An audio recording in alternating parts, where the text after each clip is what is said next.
Selamat sore saudara, saya Rinta Aryani menyampaikan berita daerah edisi Jumat 5 Januari 2001. Saudara, kabar hijrahnya ratusan anggota Partai Amanat Nasional ke partai lain, kasus bumbu masak Ajinomoto serta angin ribut di Klaten merupakan 3 pokok berita daerah hari ini.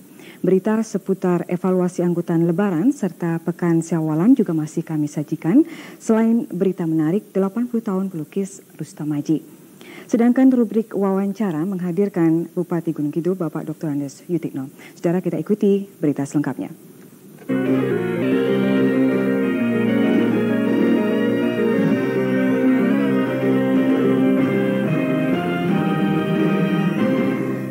Saudara, seni lukis realisme naturalisme di ujung abad ini terbukti masih menunjukkan cahayanya. Pancaran cahaya itu berasal dari salah satu pelukis senior Rustam Maji asal Klaten, Jawa Tengah yang di usia senjanya masih bergelut dengan cat dan kanvas.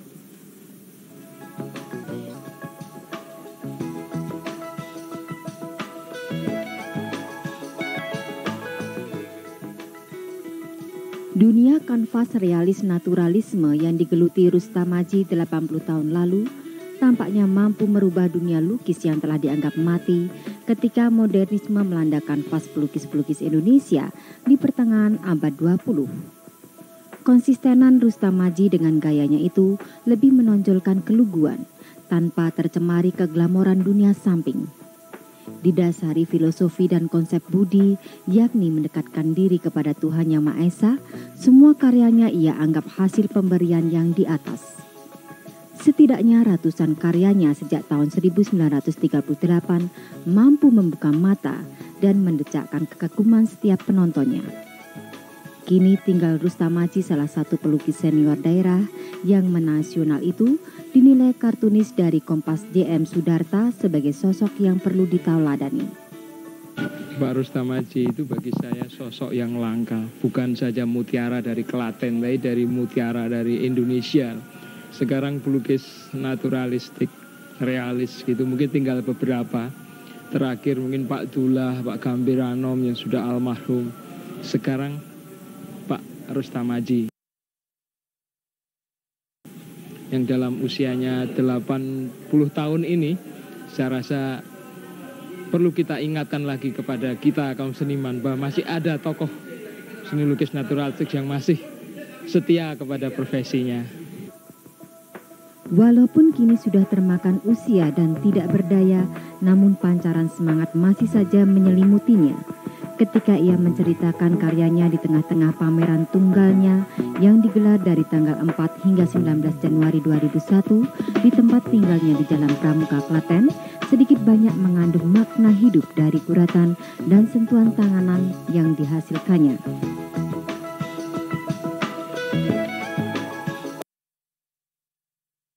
Irawati dan Edi Kumoro melaporkan dari Klaten. Saudara, sekian berita daerah. Terima kasih atas perhatian Anda. Selamat sore.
Tuhan mengalahkan pesanan.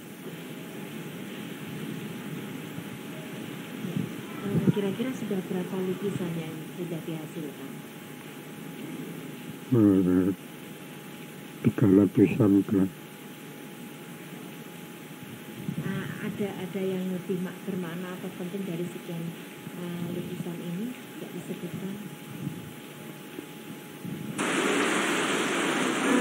Ada yang spesialis Pak.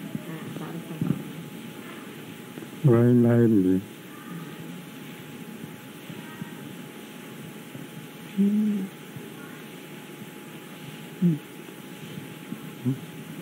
Mungkin cara Bapak untuk melukisnya terlebih dahulu harus apa Pak? Mungkin berpuasa atau bertapa atau apa Pak yang dilakukan? Enggak ya. Kami berserah diri. Dengan cara ya diam. Nanti apa yang timbul itu yang kami kerjakan. Itu selama berapa hari Pak? Terus menerus. Semalam suntuk?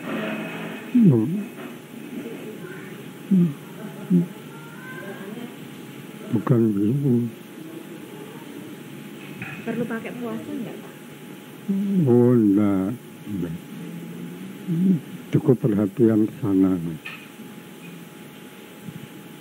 Cukup berdoa kepada Tuhan gitu? Iya.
Rustamaji itu bagi saya sosok yang langka. Bukan saja mutiara dari Klaten, tapi dari mutiara dari Indonesia.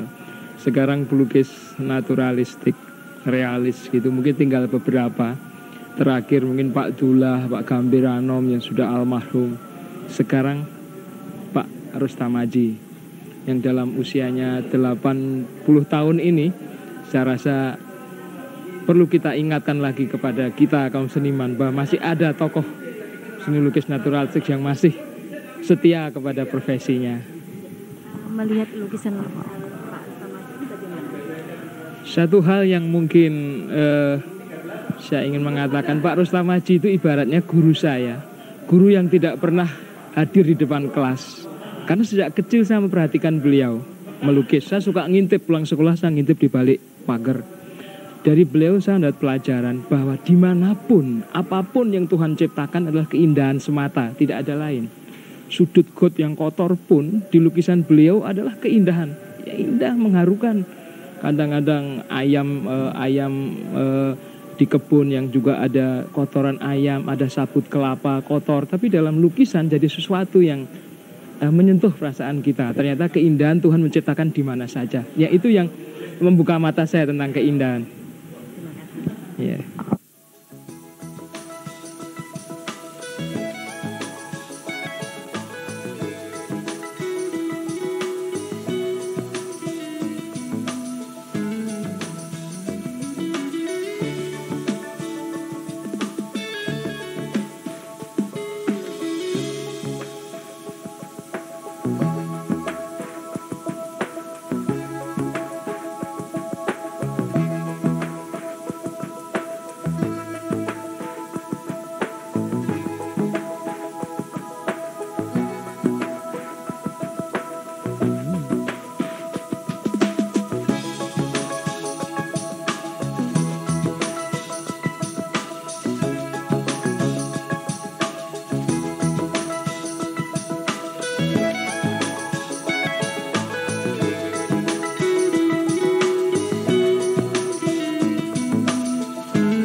seni.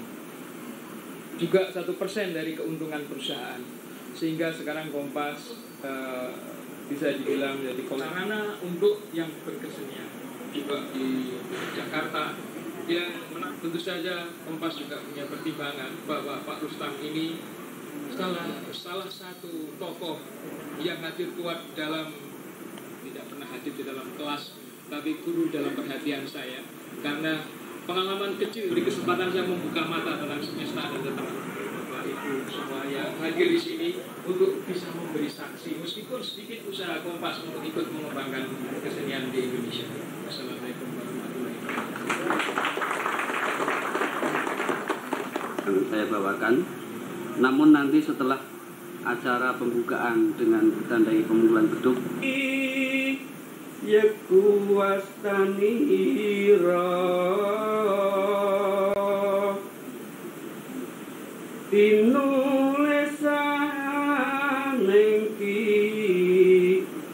tapi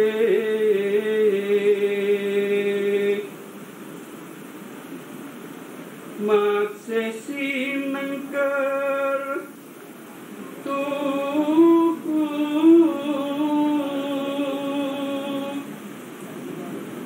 ngomong kangku juga sering diakusi untuk ngeker bulan, ngeker bintang itu air agak ke kanan agak kiri.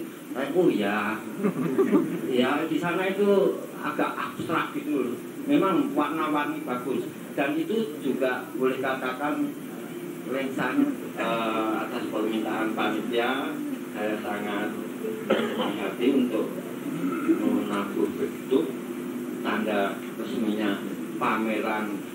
Oh saya lupa. Mudah-mudahan hari tuanya pelukis-pelukis penerus ini, hari tuanya bisa pameran lukisan sangat banyak dan di rumah sendiri. Karena mampu di rumah sendiri itu berarti kaya, punya rumah yang hebat. Tapi kalau nyewa itu belum kaya. Jadi Rustam Madji inilah contoh. Ini orang yang memanagenya bagus. Selamat Mas Rustam Madji, saya nabuh beduk untuk Anda.